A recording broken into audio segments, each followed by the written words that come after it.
अच्छा, अब अगर आप जब डॉक्टर्स के पास जाते हैं तो ऑब्वियसली इन्वेस्टिगेशंस में डॉक्टर क्लिनिकल डायग्नोसिस तो बना लेता है, लेकिन वो पेशेंट के मर्ज की सिवियरिटी को भी देखना चाहता है, और वो ये भी देखना चाहता है कि आया ये हेपेटाइटिस ए है या हेपेटाइटिस ई है। इस बात को याद रखना है कि अबाउट 80% हेपेटाइटिस ए ही बच्चों में इन्वॉल्व हो रहा होता है, तकरीबन 20% हेपेटाइटिस ई के पेशेंट्स हमें ज्यादातर क्लिनिक्स में मिलते हैं। तो डॉक्टर्स आपके टेस्ट करवाएंगे जिनमें एलएफटीज हैं, आपके जिगर के फंक्शंस के टेस्ट हैं, सीबीसी को भी करवाया जा सकता है देखने के लिए कि इन्फेक्शन कितना ज्यादा हो रहा है, और अल्ट्रासाउंड भी इसमें प्रिस्क्राइब किया जाता है ताकि देखा जाए कि जिगर में कितनी सोजिश है और क्या उसने तिली को इन्वॉल्व तो नहीं किया हुआ।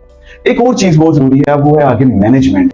एक चीज को याद रखिएगा कि जब आपके पास कोई बच्चा इन सिम्टम्स में आइडेंटिफाई होता है या उसको ये बीमारी ये सिम्टम्स लाइक हो जाते हैं, तो फिर उसके बाद ज्यादातर देखा गया है कि लोग उसके बर्तन सेपरेट कर देते हैं और दूसरी चीजें कर देते हैं, जो कि ठीक है क्योंकि वायरस फीको ओरल रूट के जरिए आ रहा होता है और गंदगी से फैलता है, तो ऑब्वियसली जरासीम तो इन्वॉल्व होता ही है। लेकिन इसका इंक्यूबेशन पीरियड जो मैं पहले बता चुका हूं कि ये वायरस जब जिस्म में आता है तो जिगर में ठहरता है और वहां पे मल्टीप्लाई करता है, वो तकरीबन 2 to 7 वीक्स है और एवरेज 4 वीक्स है।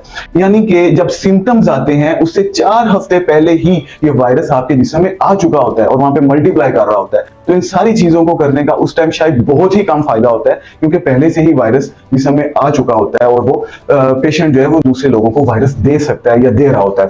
सो मैनेजमेंट की तरफ हम आते हैं। मैनेजमेंट में फ्रेश जूसेस को ज्यादा करना होता है, पेशेंट को डिहाइड्रेशन से बचाना होता है। इसके अलावा आपने पेशेंट्स को बिल्कुल अच्छे माहौल में गर्मी से दूर रखना होता है। ज्यादा आपने कोशिश करनी है कि बुखार ना हो। अगर फीवर होता है तो उसके लिए हम एसिटोमाइनोफिन दे सकते हैं, लेकिन फिर भी अगर ये सारे सिम्टम्स हैं तो घर में होम रेमेडी यही है कि आपने पेशेंट को रिहाइड्रेट रखना है, उसका खाना पीना बंद नहीं करना है। जो वो आसानी से डाइजेस्ट कर रहा है आपने वो उसको खाने देना है और फ्रेश जूसेस को थोड़ा सा बढ़ा देना है। और जरूरी तौर पे फौरन अगर सिम्टम्स सीवियर होते हैं, बुखार तेज होता है, खाना हजम नहीं हो रहा, बार बार वॉमिटिंग आती है या इस तरह के और साइंस आते हैं, तो आपने डॉक्टर से रुजू करना है।